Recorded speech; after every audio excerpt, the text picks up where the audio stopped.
हरे कृष्णा। श्रीमद् भागवतम स्कंध 3 अध्याय 10 श्लोक नंबर 27 से आज हम पढ़ेंगे। श्लोक नंबर 27।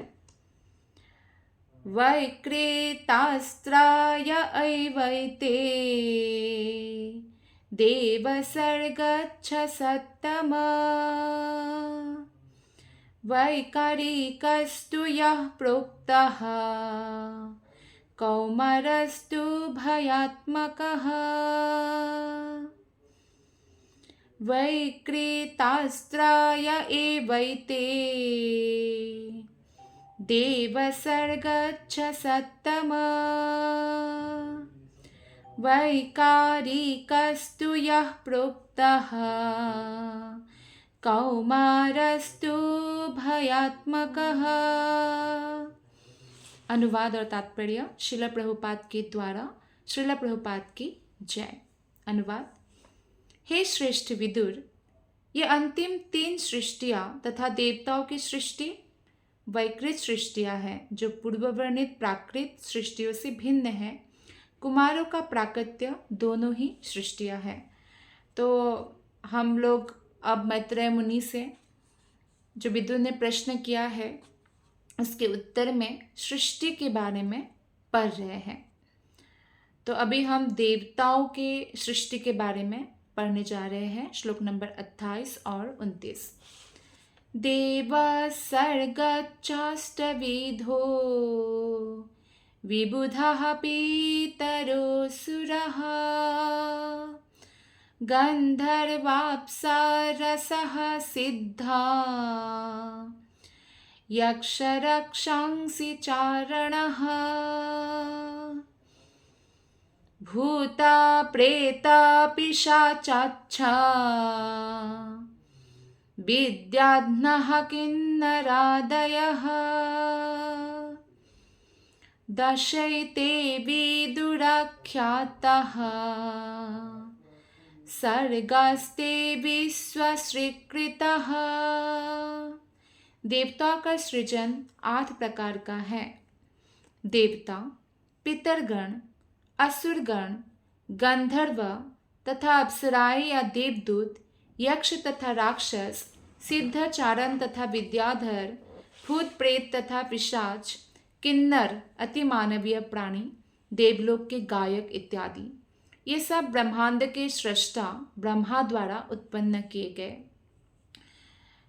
श्रील प्रभुपाद जी तात्पर्य में बताते हैं कि जैसा कि श्रीमद् भागवतम के 2 स्कंध में बताया जा चुका है, सिद्धगण सिद्धलोक के निवासी है, जहाँ के रहने वाले बिना यान के अंतरिक्ष में यात्रा करते हैं।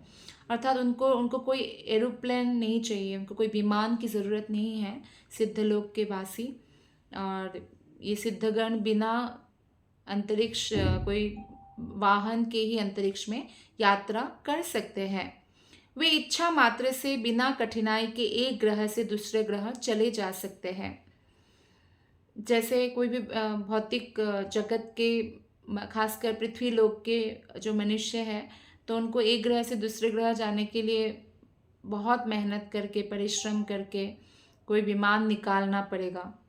तब भी वो सफल होंगे कि नहीं पता नहीं, लेकिन सिद्ध लोग जो है वो बहुत अनायास, बहुत ही सरलता से इस ग्रह से उस ग्रह में जा सकते हैं।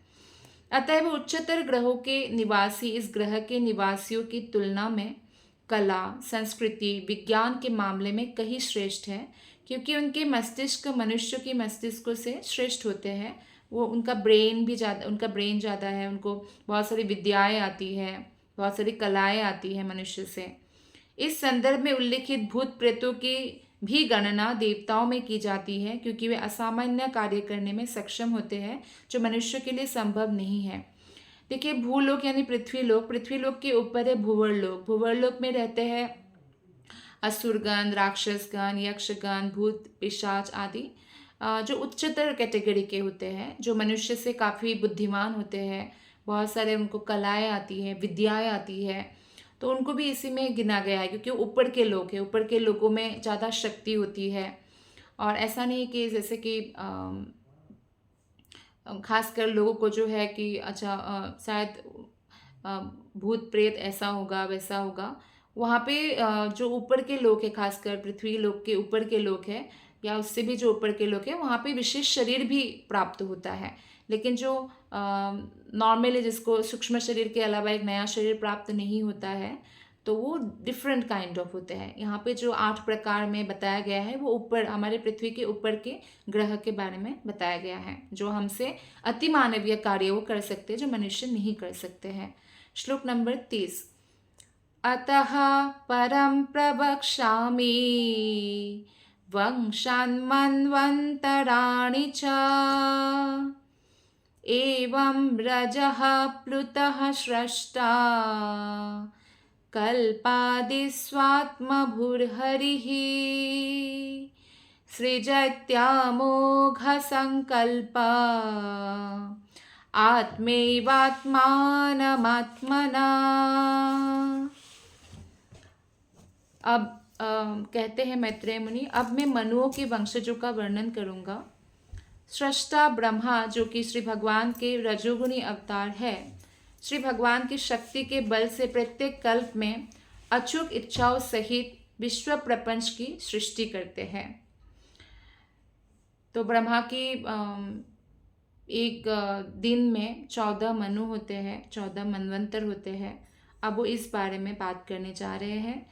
विराट जगत श्री भगवान की अनेक शक्तियों में से एक विस्तार है। ये जो भौतिक जगत हमें दिखता है, ये भी भगवान से ही विस्तारित हुआ है।